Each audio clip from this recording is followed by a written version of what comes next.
আসসালামু আলাইকুম এভরিওয়ান, কেমন আছেন? আশা করি আলহামদুলিল্লাহ ভালো আছেন। দীর্ঘ অনেক দিন পর আজকে বাইরে যাইতেছি রাত্রেবেলা, তাও আবার রাত্রের 10টার দিকে একটা কনসার্টের মধ্যে আর কি। আপনারা তো অনেকেই জানেন সৌদি আরবে কিছুদিন আগে একটা বাংলাদেশি কনসার্ট হয়েছিল।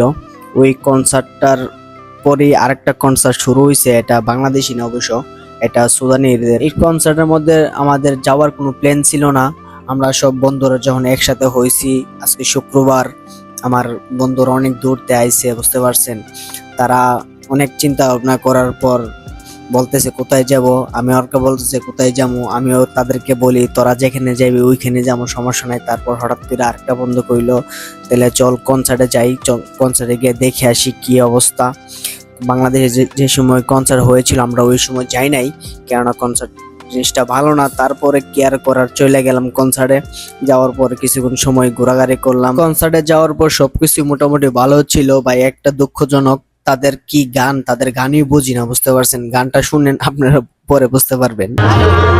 نشيلكم نقوم نسافر النجوم وأقدر عقاب النوم يوشترون কনসার্টের মধ্যে যে গান গাইতেছে ভাই, এই গান আমরা কেউই বুঝি না। এই গান শুনি আর হাসি, আর অন্যান্য মানুষরা আমরা দিকে তাকায় থাকে, বুঝতে পারছেন। এটি একটা দুঃখজনক। অনেকক্ষণ ঘোরাঘুরির পর এখন চলে যেতেছি বাসার মধ্যে, কেননা আবার আমার ডিউটি শুরু হবে রাত্রে 12টা থেকে। আমারও কাজের সময় হয়ে যেতেছে। আমি আমার বন্ধুদেরকে বলতেছি এখন বাসায় চলে যাবো, ডিউটি আছে। তারপর কেয়ার করার বাসায় চলে গেলাম। সবাই তো এই গান শুনে আর একটা একটা শব্দ সবাই আর হাসে, বুঝতে পারছে। ও আরেকটা কথা, যারা যারা আমার পেজটা ফলো করেন নাই অবশ্যই পেজটা ফলো করবেন, ঠিক আছে। এখন আমরা কনসার্ট থেকে বের হয়ে গেলাম।